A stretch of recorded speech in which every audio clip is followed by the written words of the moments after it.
देश में जो लोग और जो राज्य सरकारें ये मानकर बेपरवाह हो चुकी हैं कि कोरोना खत्म हो चुका है और तीसरी लहर अब नहीं आने वाली है, तो वो जरा सावधान हो जाए। इसकी वजह ये है कि दक्षिण अफ्रीका में मिले कोरोना वायरस के नए वेरिएंट ने दुनिया के कई देशों में फिर से खतरे की घंटी बजा दी है। हालांकि भारत में फिलहाल इसका कोई मामला सामने नहीं आया है, लेकिन केंद्र सरकार ने सभी राज्यों को अलर्ट कर दिया है, क्योंकि वायरस को भारत में आने के लिए किसी से इजाजत लेने की जरूरत नहीं होती।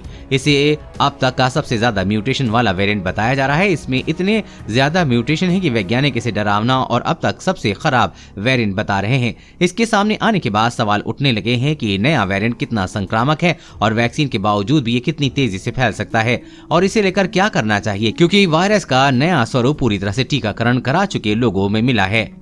इस नए स्वरूप के सामने आने के बाद वैज्ञानिकों ने चेतावनी दी है कि वायरस के नए स्वरूपों की संख्या बढ़ सकती है, जो कि टीके के प्रति अधिक प्रतिरोधी हो सकते हैं और उनके प्रसार की दर और अधिक हो सकती है। इसलिए ये माना जा रहा है कि कोविड-19 के गंभीर लक्षण वाले मामलों में और बढ़ोतरी हो सकती है। वायरस के इस नए स्वरूप ने विश्व स्वास्थ्य संगठन की चिंता बढ़ा दी है और आज होने वाली विशेष बैठक में वो इस पर विचार करेगा कि बहुत अधिक बदलाव से पैदा हुआ स्वरूप को चिंतित करने वाले स्वरूप की सूची में डाला जाए या नहीं। सबसे पहले इसकी पहचान इस हफ्ते दक्षिण अफ्रीका में की गई थी और ये पहले की बोत्सवाना सहित कई पड़ोसी देशों में फैल चुका है।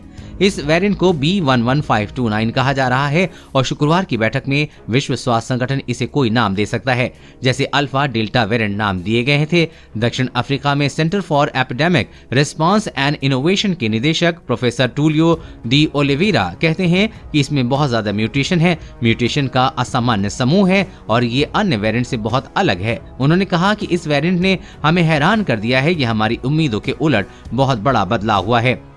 इस वेरिएंट की गंभीरता को देखते ही केंद्रीय स्वास्थ्य मंत्रालय ने गुरुवार को सभी राज्यों को निर्देश दिए हैं कि वो दक्षिण अफ्रीका, हांगकांग और बोत्सवाना से आने जाने वाले यात्रियों की सख्ती से जांच करे और उनका परीक्षण करे।